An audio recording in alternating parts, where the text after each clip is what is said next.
Hello. हाँ, गुरुजी प्रणाम। प्रणाम प्रणाम प्रणाम। मैं भवानी दत्त बोल रहा हूँ मुंबई। हाँ हाँ, बोलिए बोलिए।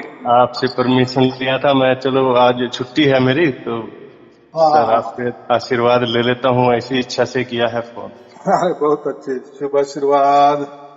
बोलिए बोलिए। तो मैं आपका निरंतर ये सुनता हूँ वीडियो, हाँ हाँ हाँ। और भिन्न भिन्न प्रकार के साधक हैं जो आपसे अपना शेयर करते हैं, और कुछ आपसे पूछते भी रहते हैं कि शब्द हमें नहीं सुन रहा है, या कभी लेफ्ट से सुन रहा है लेफ्ट कान से, कभी राइट कान से सुन रहा है, ऐसा कर ऐसा बोलते रहते हैं। हाँ हाँ तो जो इसका जैसे मैं तो 6-7 गुरु अपने जीवन में कर चुका गुरु जी।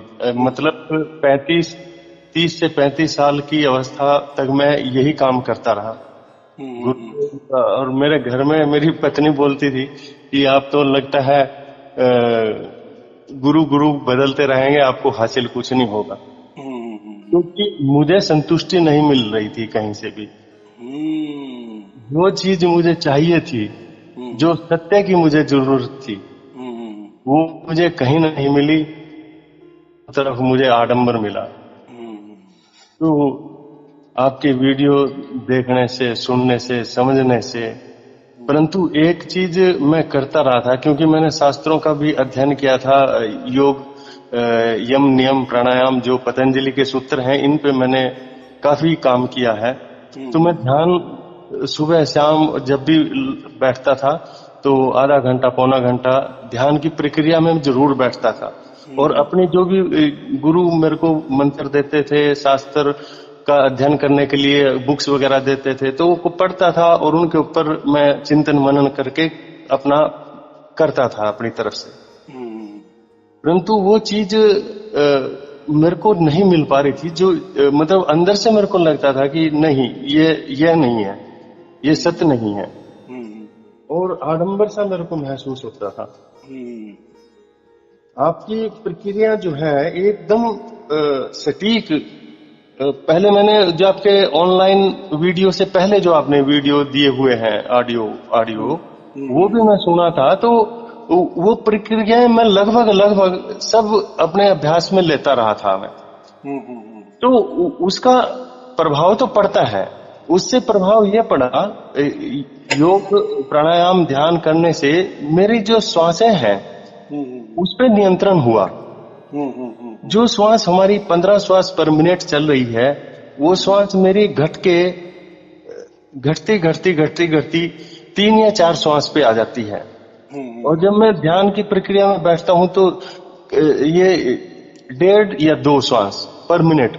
इससे लाभ ये होता है कि जो अवस्था है, जो प्राण स्थिर होता है, तो मेरी एकांत अवस्था, शून्य में स्थिरता आ जाती है। और जो ये शब्द का जो गर्जना हो रही है, जैसे बोला गया है, इसका सार शब्द गाजे ब्रह्मंडा, जो गर्जना ब्रह्मांड में हो रही है इस सार शब्द की, वो इजी हो जाता है वहां से सुनना, उस अवस्था में पहुंचकर। तो ये एक अपने आप में बहुत बड़ी उपलब्धि है। हम शास्त्रों का अध्ययन करते हैं, पर ये इतने तक ही जरूरी है जब तक ये अवस्था हमारी ऊंची अवस्था करने के लिए जरूरी है। पर जैसे यात्री नाव पार करने के बाद नाव को छोड़ देता है, उसकी जरूरत नहीं रहती। तो ये शास्त्र मंत्र और जो भी प्रक्रिया बताई जाती है, मेरे को लगता है इनकी कोई जरूरत नहीं है जब ये शब्द प्रकट हो जाता है। बराबर तो बराबर। ये शब्द प्रकट होने के बाद मतलब हमें अनुभव होता है कि जो साहिब बोल रहे हैं, शब्द निरंतर से मन लागा, ऐसी ताड़ी लागी, उठत बैठ कभी न छूट ऐसी ताड़ी लागी। मतलब कि ये स्वयं सिद्ध है। ये जो उनके शब्द हैं, जैसे वो चीज प्राप्त होती है तो आपको किसी से पूछना नहीं है, सुनना नहीं है, ये आपको महसूस होगा। ये अपने खुद से लग रही है। एकदम बराबर, एकदम बराबर। तो ये जो ईश्वर प्राप्ति जब हो जाती है, शब्द की प्राप्ति होने के बाद, ये क्रियाकलाप भक्ति ये फीके पड़ने लगने शुरू हो जाते हैं, मेरे को ऐसा महसूस होता है। ये देखो, ये अंतिम पड़ाव है, बराबर। ये क्यों अंतिम पड़ाव, इसको कैसा समझ में आना, क्योंकि इसके पहले जितने भी पड़ाव है, आपने जो कहा ना कि प्राणायाम, ध्यान धारणा, मंत्र किंवा जाप जपा, बराबर। हाँ जी। तो ये जो है ना, ये सब मानसिक क्रिया में आ जाता है, मन की क्रिया में, और ये हमारी ओर से करने पड़ते हैं ना। अभी प्राणायाम भी हुआ तो आपको ही करना पड़ेगा कि नहीं, उस पर ध्यान देना पड़ेगा। इतना श्वास लिया, इतना छोड़ा, फिर इतना कम लिया, फिर इतना कम छोड़ना, वगैरह वगैरह। यानी आपके मुताबिक आप चल रहे हैं, यानी इसमें मन आगे है, ये सब मन करवा रहा है। और ये मन भी, जो भी कुछ फिर दिख रहा है, ये मन ही देख रहा है। जो भी कुछ सुन रहे हैं उसी दौरान वो मन ही सुन रहा है। यानी ऐसा समझो कि हम जो भी करेंगे वैसा होगा, क्योंकि वो हमारे हाथ में ना, हमारे हाथ में, यानी उसका मतलब मन के हाथ में। तो जैसे देखो, कोई ऐसे भी होते हैं ना कि पानी के अंदर उतर जाते हैं, गहरे पानी में एकदम तल पे जाते हैं, 2 मिनट 4 मिनट 5 मिनट 10 मिनट तक कोई बैठने वाले है ना ऐसे बंदे। हाँ जी। ये तो सुनते हैं। फिर ये क्या है, प्रैक्टिस। यानी हमारी ओर से जो भी करेंगे, जैसी प्रैक्टिस हम तो धीरे धीरे करेंगे वैसा हो जाएगा। यानी आप दुनिया में हमारी तरफ से, मन की तरफ से, शरीर की तरफ से, बुद्धि की तरफ से, अहंकार की तरफ से, चित्त की तरफ से, अंतकरण की तरफ से जो भी कुछ करते हैं वो एक अलग ही होता है, बराबर। यानी वो सर्व सामान्य नहीं होता, एक असामान्य ही होता है। लेकिन क्यों होता है, वो हमारे प्रयास से हमने किया, हमारे प्रयत्नों से किया, हमारे मेहनत से किया, हमारे प्रयत्न से किया, और फिर उसका फल आना ही है, बराबर। यानी गुरुजी, ये जो पाठ है ये हमारी वजह से हो गया। कुछ भी, फिर प्राणायाम बोले, सूक्ष्म देह धारण करे, या आप बोले कि एकदम जीरो अवस्था में जाए, लेकिन देखो जो भी अवस्था में आप गए ना, तो वापिस आपको आना ही पड़ता है। आप कितना देर तक रहेंगे? पानी में भी डुबकी लगाई आपने, आधा घंटा चाहे तो 1 घंटा बैठेंगे, लेकिन आपको आना ही पड़ेगा ना। यानी बदलाव, जहां भी बदलाव हो जाता है वहां परमात्मा नहीं होता। कितना सहज बात है। हाँ, बोलो बोलो। पर गुरुजी, मैं ये बोल रहा हूँ, ये इनिशियल में मेरे ख्याल ये हमारी सहायता करते हैं, जो मानसिक, क्योंकि मेरा ये मानना है, जो मेरा अनुभव है, मैं ये बोलता हूँ कि शब्द जो है मन नहीं सुन सकता। नहीं, शब्द की जो गर्जना है वो मन के बस का नहीं है। ये जब आत्मा सुनती है, क्योंकि ये ऐसी प्रक्रिया है जो बूंद समुद्र में जाती है, ऐसा नहीं है, ये समुद्र बूंद में आ रहा है। वो प्रक्रिया ऊपर से जो ब्रह्मांड से शब्द गूंज रहा है। और मेरे को एक और अनुभव होता है, जब कोई भी आप ध्यान भजन कीर्तन करते हैं, कोई शब्द सुनते हैं या कुछ संगीत सुनते हैं, तो थोड़ी देर तक आपको अच्छा लगता है, प्यारा लगता है, सुंदर लगता है, सुनने में अच्छा लगता है। आधा पौना घंटे के बाद वहां ऊब जाता है मन। इसका मतलब मन निरंतर बदल रहा है, वो क्योंकि काल है, वो काल उस चीज को नहीं एक्सेप्ट करता है। काल जो आत्मा है हमारी अखंड चेतन अखंड आत्मा है, उस निरंतर शब्द की जो धुन है उसको ग्रहण करता है।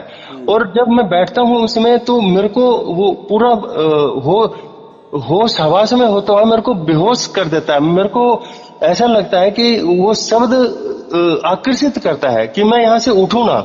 मैं 10 मिनट 15 मिनट 20 मिनट आधा घंटा 1 घंटा मेरे को बैठने को ही मन करता रहता है कि ये जो निरंतर ध्वनि है इससे मेरा उबकाव नहीं होता। इसका मतलब वो अगर मन सुन रहा होता तो मन तो उब जाता है चीजों को सुन के। पर जो आत्मा सुनती है उस शब्द को, उसमें एक आनंद आता है, एक रस जब वो प्रक्रिया चलती है तो निरंतरता बनी रहती है। तो बहुत एक सत चित्त आनंद की जो स्थिति है, जो बोला भी गया है, जीव शिव और पीव अवस्था जो है, जीव अवस्था में हम रह रहे हैं, हम जीव हैं, और शिव जो है, जो हमारा चेतन सत्ता हमारे भीतर है, ब्रह्मांड चैतन्यता और चेतना, और जब वो पीव से मिलती है, मतलब वो शब्द से के साथ जुड़ती है, तब वो अपना सच्चिदानंद, मतलब एक आनंद की अवस्था हमारी बन रही है। अभी देखो तो, आपने जो कहा ना, जीव जो है ना, वो भी हमारे प्रयास से हम प्राप्त कर सकते हैं, जीव के यहाँ, यानी हमारे आत्मा के यहाँ, बराबर। हाँ जी, हाँ जी। फिर हो गया, यानी हम आत्मा को प्राप्त कर सकते हैं हमारे प्रयास से, हमारे प्रयत्न से, बराबर। उसके बाद में आता है, आत्मा के बाद हम क्या बोलते हैं, शिव। जीव के बाद शिव। शिव, हाँ, शिव भी हमारे प्रयत्न से ही हम प्राप्त कर सकते हैं। और जहां भी हमारा प्रयत्न होता है, वहां मन सबसे बड़ा राजा होता है, यानी मन के द्वारा ही हम वो सब कुछ हासिल कर सकते हैं। मन के द्वारा ही हम आत्मा को भी प्राप्त कर सकते हैं, और ये जो ब्रह्मांडी आत्मा है, उसको हम शिव कहते हैं, शिव को भी हम प्राप्त कर सकते हैं। लेकिन यहाँ तक मन की ये है, क्या बोलते हैं, पहुंच है। हाँ, दो स्थितियों में मन की पहुंच है, पर पीव अवस्था वो शुद्ध चेतन अवस्था है। हाँ, वो वहाँ मन का कुछ चलता है नहीं, ये मन आंधा हो जाता है, मन की तो मृत्यु हो जाती है, वहाँ मन का बस नहीं चलता है। लाख टके की बात की, वहाँ मन की मृत्यु होती है, इसलिए वो खाई में नहीं जाता है। और क्यों जाए।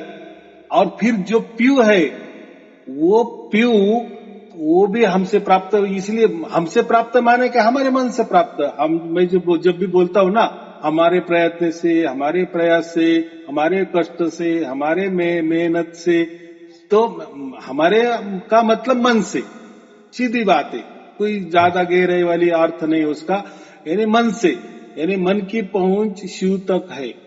लेकिन शिव के आगे जो पीव है ना, फिर वो खुद से हमें प्राप्त करता है, इसीलिए हम कोई जा नहीं सकते वहां बाउंड्री ही नहीं है। यानी हमारा प्रयास, मेहनत, प्रयत्न, प्रयास, ये चलने वाले ही नहीं होते। वहां स्वयं वही पीव हमारे पास आ जाता है। ये बस यही अवस्था है गुरुजी। जैसे मैं अनुभव करता हूँ, मैं एकांत में जैसे ही रहता हूँ, क्योंकि मैं अभी अकेला हूँ, तो एकांत में जैसे ही मैं रहता हूँ, वो शब्द इतना तेज बजता है, मेरे को बाहर की आवाजें कोई प्रभाव नहीं करती हैं मेरे उसके ऊपर। वो पूरा निरंतर बहुत तेज गति से शब्द प्रकट होता है, और एक आनंद की अवस्था हमेशा बनी रहती है।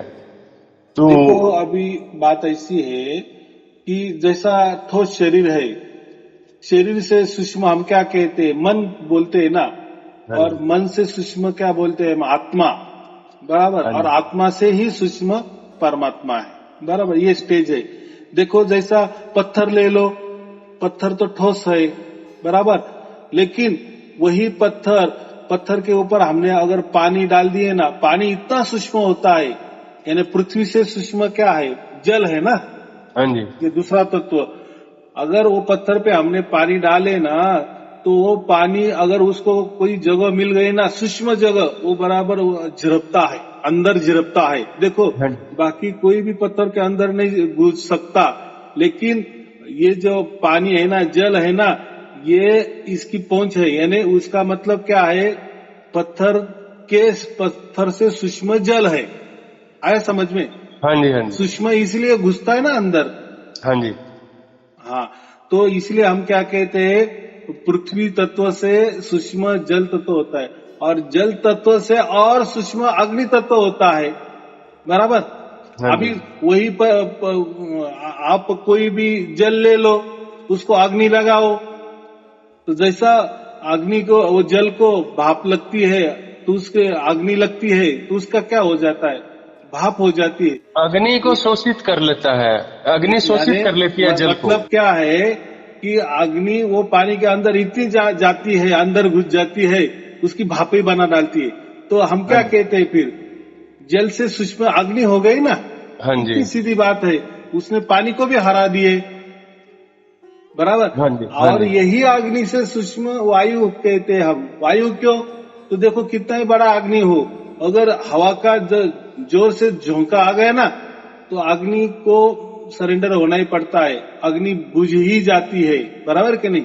हाँ जी। कोई भी देखो हम दिया भी लगाते हैं तो उसके ऊपर एक तो कांच भी रखते हैं ताकि हवा ना लगे। यानी ऐसा समझो अग्नि से सूक्ष्म हवा है, हवा बराबर वो अग्नि के अंदर घुस जाती है, उसको बुझा डालती है, हो गया सूक्ष्म। और ये जो अग्नि है उससे सूक्ष्म वायु है, और वायु से सूक्ष्म आकाश है। तो देखो ये वायु इतना घूमता है यहाँ वहां, लेकिन किससे ढका है? ये आकाश ने ढक लिया है ना। आकाश में विलोम हो जाती है हवा। हाँ, तो ये क्या हो गया? यानी ये वायु से भी सूक्ष्म आकाश है, बराबर? हाँ जी। तो इतना सूक्ष्म है वो कि हमारी भी पहुंच नहीं जा सकती। वहां ऐसा समझो कि आकाश तक तो वायु भी नहीं जा सकता, बराबर? कई है ना पृथ्वी के ऊपर सत्व गए तो फिर वहां कोई वायु वगैरह नहीं रहता। यानी वायु उतना सूक्ष्म नहीं है कि आकाश को भी भेदन कर सके। यानी इसका ही मतलब क्या हम कहते हैं या शास्त्र कहते हैं कि वायु से सूक्ष्म आकाश है और आकाश से सूक्ष्म आत्मा है। देखो अभी आत्मा वायु से सूक्ष्म आत्मा है, और यानी कितना फिर सूक्ष्म होगा, और फिर वो आत्मा से ही सूक्ष्म परमात्मा है, बराबर? और यही आत्मा तक तो हम पहुंच सकते हैं, समझो सूक्ष्मता उस तक। कोई बोलते ना हम ध्यान में जाते हैं, आत्मा तक गए, उसकी आवाज भी सुनते हैं आत्मा की, लेकिन उसके लिए आपको ध्यान करना पड़ता है, ध्यान में जाना पड़ता है, या कान दबाने पड़ते हैं, या भी ना भी दबाए, शांति स्थली पे गए, आग भी बिटाए, अंदर गोता लगाए, तो आप आत्मा की भी आवाज सुन सकते हो। यानी वहां तक मन, यानी वो सुनना कौन सुनता है? आत्मा की आवाज मन सुनता है ना, सीधी बात है ना। हाँ जी। आत्मा की आवाज मन ही सुन सकता है। यानी आत्मा भी प्रकृति में है, मन भी प्रकृति का है, बराबर कि नहीं? लेकिन ये मन तो ये शरीर का भाग है, ये तो हमें मालूम है। ये मन शरीर का ही सूक्ष्म भाग मन है, वैसा ही ये परमात्मा का सूक्ष्म भाग जो है ना, हम क्या कहते हैं? वो आत्मा है। इसलिए हम क्या कहते हैं? परमात्मा के हम संतान है, आत्मा, मन नहीं। मन तो शरीर की संतान है, ऐसा समझो थोड़ी देर के लिए, तो काल है। हाँ, काल माने समय, समय माने बदल, परिवर्तनशील। कोई भी समय क्षण बदलता ही है, एक सेकंड में कितना बदलता है, वो उसको पकड़ नहीं सकते हम समय को। लेकिन ये मन पकड़ता है ना, पकड़ सकता है, वो भी हमारे इसमें। तो हम मन या काल समझो, सबसे ऊंचा औदा मन का है या काल का है, बस काल के बाकी नहीं। काल के फिर बाकी जो भाग आता है, जो आत्मा आता है ना, लेकिन ये जो आत्मा जो पार्ट है, ये परमात्मा से कनेक्शन है। यानी आत्मा का डीएनए और परमात्मा का डीएनए एक है, बराबर? लेकिन मन का और आत्मा का डीएनए एक नहीं है, बराबर? ये तो किसी वजह से वो मन को साथ में लेकर ये 84 लाख योनि में घूम रहा है, बराबर? लेकिन असली ठिकाना उसको मालूम हो गया, आत्मा को, बस फिर वो उसको उसके बाप का पता लग गया, तो फिर वो बराबर भाग जाता है। हम क्या कहते हैं? अभी उसको बाप मिल गया तो क्या है? देखो हमारा बच्चा भी, हम अगर सामने आ गए ना, तो छोटा बच्चा भी दौड़ता है ना बाप को मिलने के लिए, या वो भी पहचान लेता है छोटा होकर भी मेरा बाप है या माँ है। तो ये बात होती है। तो ऐसा है। तो लेकिन यहाँ आत्मा तक तो हमारी मन की पहुंच है, लेकिन उस जो परमात्मा के लिए आत्मा की भी पहुंच नहीं होती, मन की तो नहीं ही होती। लेकिन आत्मा के लिए परमात्मा को ही खुद आना पड़ता है। ये थोड़ा सा इधर उल्टा काम हो जाता है। यहाँ तक स्टेप बराबर है, मेहनत से, प्रयास से, कष्ट से हम बराबर एक सीढ़ियां लांघते हैं। हाँ, लेकिन आत्मा तक फिर लोगों ने क्या किया? इसके पहले आत्मा तक सबकी पहुंच हो गई, फिर लोग क्या बोले? बस इसके आगे कुछ नहीं है, क्योंकि आपको प्राप्त नहीं हुआ। उसका मतलब क्या है? जैसे वो होते हैं खट्टे अंगूर, वो जो सियार होता है उसको अंगूर नहीं मिलते, वो थोड़े ऊंचे होते, तो वो क्या बोलता है? अरे अंगूर खट्टे हो गए इसलिए मुझे नहीं मिल रहे हैं, अंगूर ही नहीं है। आत्मा से भी सूक्ष्म फिर परमात्मा, तब वो खुद उसको ग्रहण करता है आत्मा को। आत्मा नहीं ग्रहण कर सकता, आत्मा के लिए परमात्मा को ही आना पड़ता है। और गुरु जी ये साक्षी अगर भाव, आत्मा परमात्मा को प्राप्त हो गया तो फिर मन को भी प्राप्त हो जाएगा ना। तो ये बात नहीं होती। साक्षी भाव क्या है गुरु फिर जी? उसका परमात्मा तो फिर परमात्मा का स्वरूप ही नष्ट हो जाएगा। अगर हमने मन से प्राप्त कर लिए या आत्मा से परमात्मा को प्राप्त कर लिए तो फिर बातें क्या हो गई? फिर आत्मा श्रेष्ठ हो गया ना, क्योंकि आत्मा ने परमात्मा को प्राप्त किए ना। ये बात नहीं होती। बस आत्मा की पहुंच कुछ भी नहीं है, वो वहां उसकी जो जगह है, सर्वोच्च जगह है, वो वहां तक सीमित है। लेकिन उसको मिलने के लिए परमात्मा को ही आना पड़ता है। आत्मा के बस की बात ही नहीं परमात्मा को मिलना, चाहे उसका बच्चा भी हो। देखो हौदा तो हौदा है कि नहीं, पंतप्रधान का बेटा है, लेकिन पंतप्रधान का बेटा है वो पंतप्रधान की गोद में बैठ सकता है, लेकिन वो कभी भी पंतप्रधान नहीं हो सकता। हो सकता है क्या? नहीं। किसी का बाप पंतप्रधान है और वो उसके गए और उसके ऑफिस में बैठ गया, बाहर से कोई आया तो कहेगा कि ये आपका बेटा है कि हाँ मैं, तो चलो कोई बात नहीं, दो पंतप्रधान हो गए। नहीं होगा ना, बेटा बेटा ही रहेगा और पंतप्रधान ही रहेगा। तो मेरा इतना ही कहना है कि परमात्मा ये परमात्मा ही है, वो कभी किसी को आने नहीं देता उसकी तरफ, उसको वो ही आ जाता है, क्योंकि उतना वो महान है, बड़ा है, स्वयंभू है, उसके सब वो तो लीला है, उसके हाथ में है सब, उसके पास कोई नहीं जाता। हाँ वो उसकी लीला से सबको उठा सकता है, लेकिन उसकी ओर से जब, क्योंकि आत्मा की कितना, आत्मा एक बूंद है बराबर, और परमात्मा एक सागर है। तो क्या आप प्रयास करेंगे परमात्मा को मिलने के लिए? बूंद क्या प्रयास करेगा सागर ये करने के लिए? बूंद कितना छोटा है, उसका आकार कितना छोटा है, वो नहीं कर। तो वो ऐसा समझो, वो परमात्मा का ही बड़प्पन है, परमात्मा का ही प्यार है, तो वो आत्मा के लिए खिंचा चला आ जाता है। जब उसकी मर्जी से आता है तभी ही आत्मा को परमात्मा मिल सकता है, अन्यथा कोई दूसरा मार्ग नहीं। अगर आत्मा ने परमात्मा को प्राप्त कर लिए तो फिर आत्मा बड़ा हो गया परमात्मा से, क्योंकि उससे प्राप्त कर लिए ना।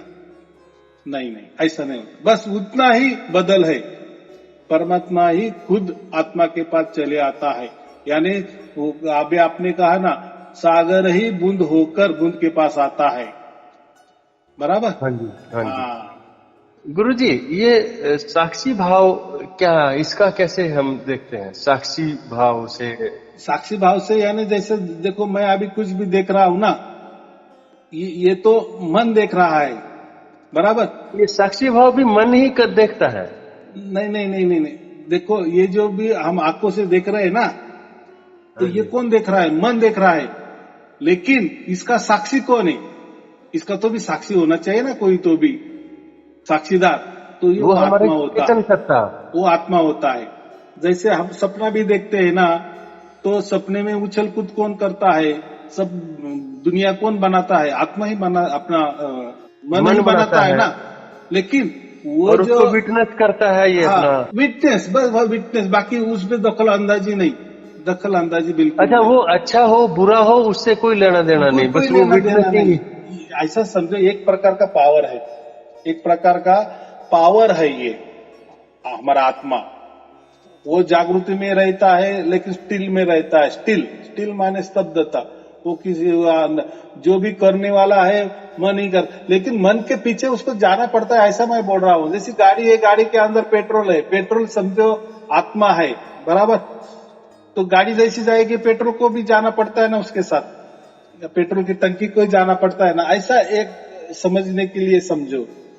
तो ये जो है ना, आत्मा किसी में सहभाग नहीं लेता, क्योंकि देखो ना, जो भी हम आंखों से देखते हैं ना, वो कौन देखता है? मन देखता है। और जो भी हम कानों से भी सुनते हैं वो मन सुनता है।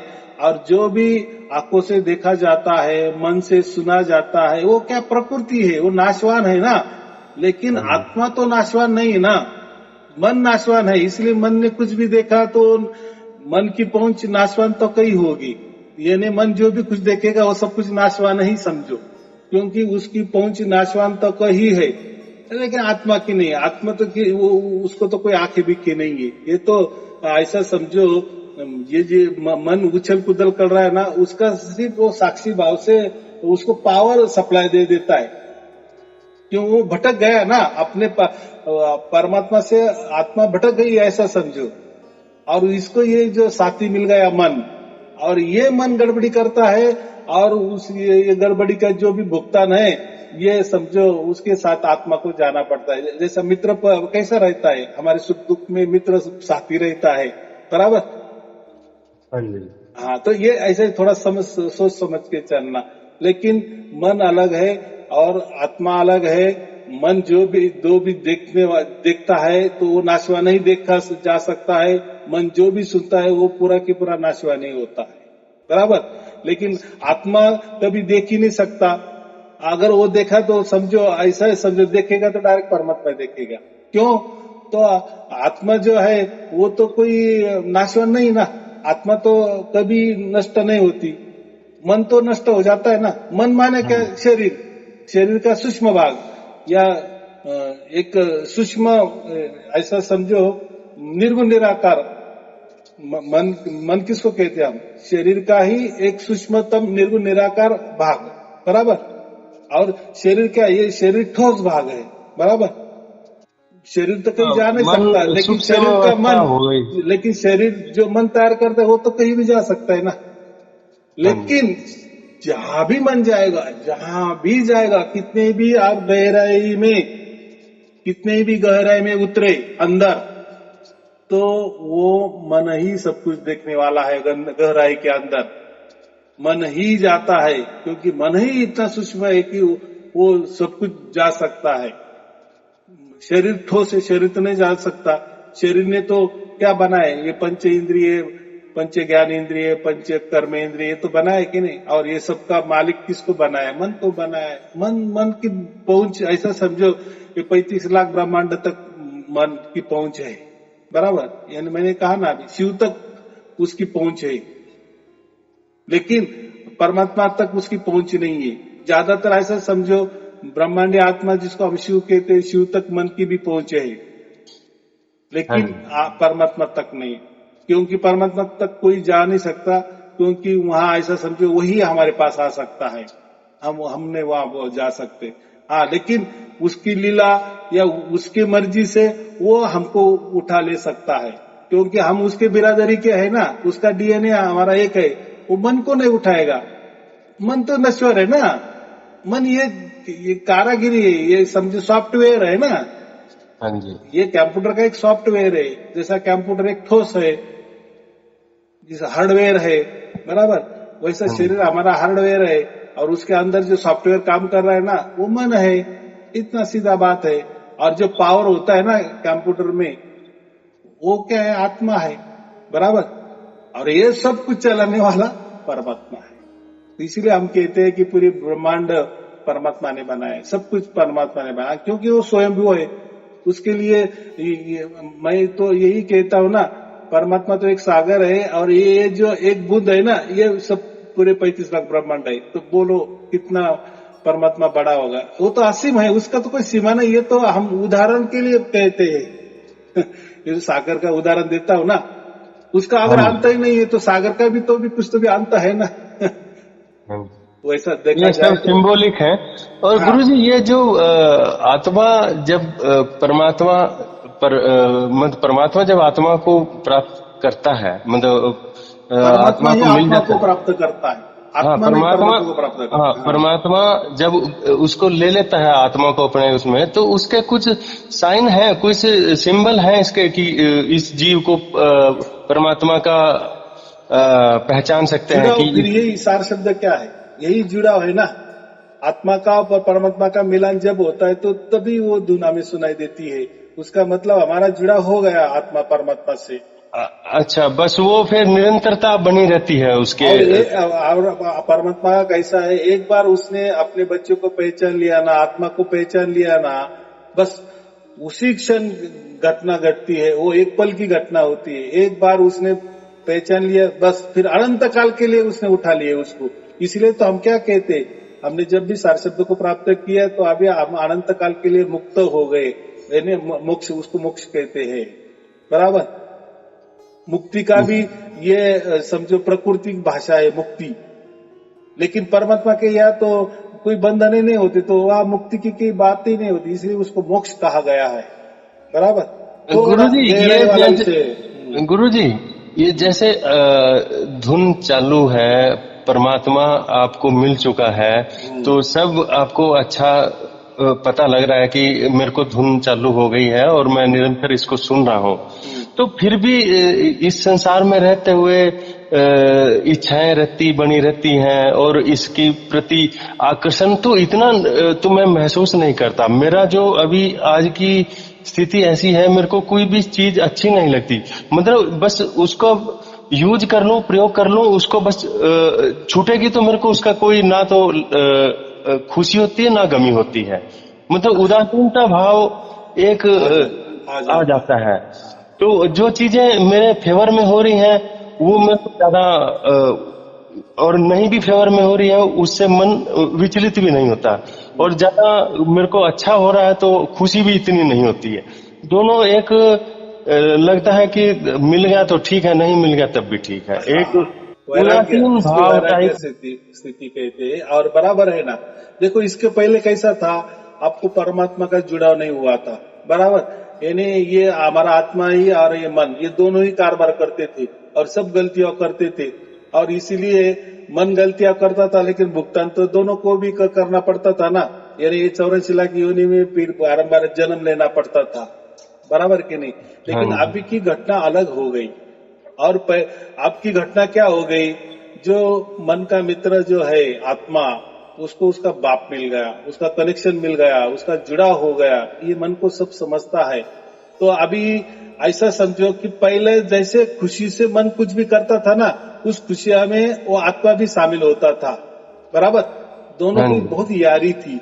उनको मालूम है कि हम पूरे पृथ्वी पर राज्य करेंगे या पूरे ब्रह्मांड पर राज्य करेंगे अगर हम दोनों मिल गए तो, और वो वैसे करते भी थे, करते भी है। बराबर।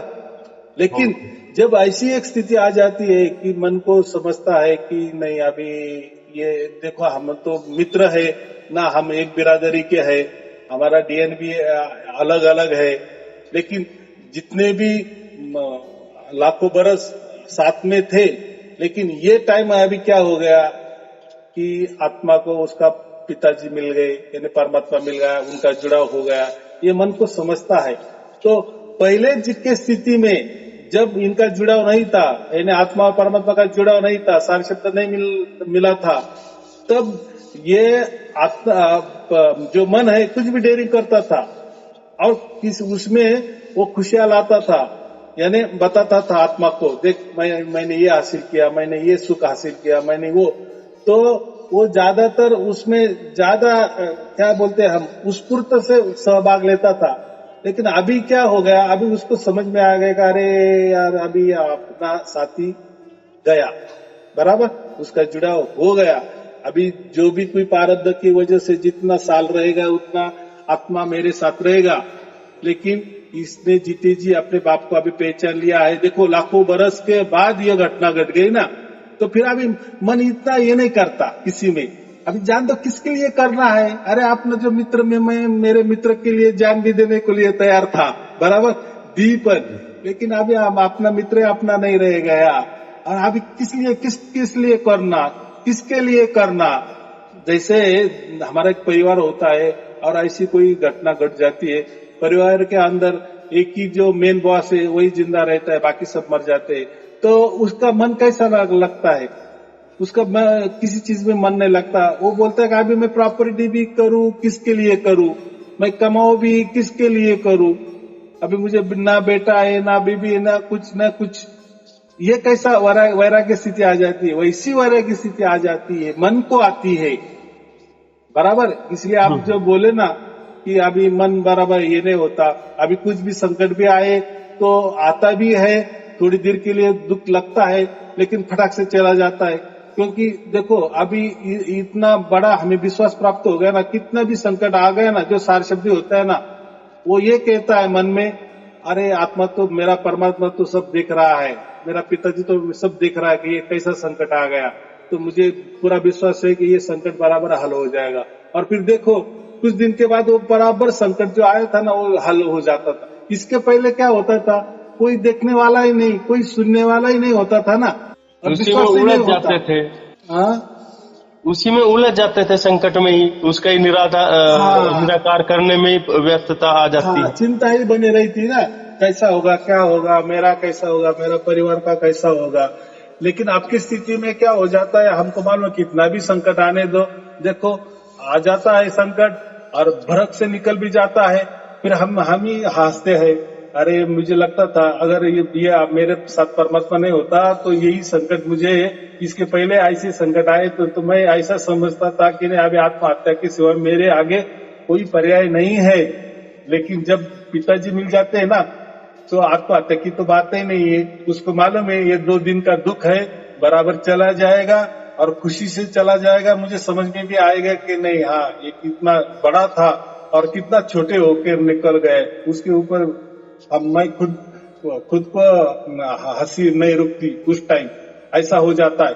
ये अनुभव लोगों को आ रहा है ना, बहुत सारे लोग फोन भी करते हैं। अभी हम कुछ डरते नहीं, कितना भी बड़ा संकट आ जाए, कितना भी बड़ा दुख आ जाए, हमको मालूम है ये 2 दिन का है खेला और बराबर जाता है। और वो संकट भी ना इतना फिर बाद में फायदे का हो जाता है या अच्छा हो जाता है, ये कल्पना हम पहले कभी नहीं करते थे, क्योंकि पहले बस चिंता ही रहती थी। अभी चिंता मिट गई हमारी।